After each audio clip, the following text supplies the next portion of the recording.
Happy Sunday mga tol, deliver time na naman tayo. Bali mag-deliver nga ako ng chili garlic dun sa tita ng asawa ko. Tapos mamamalingkin na rin tayo sa Marikina.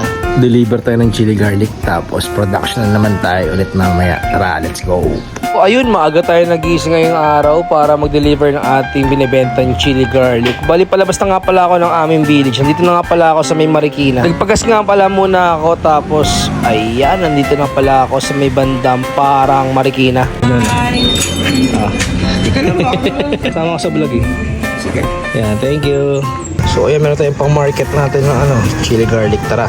So linggo nga pala, syempre automatic yung maraming tao. Traffic nga pala papasok ng Marikina Public Market. Bali mga alas 9 to ng umaga. So ayan, tara, mamili tayo.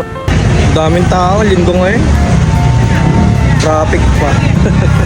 Buti nga meron pa akong inabutan na sili pati bawang eh. Medyo mataas nga ang presyo ngayon. Ang kilo ng sili umabot ng 500 pesos. Paano kaya negosyo natin nito? Luging-lugi na tayo.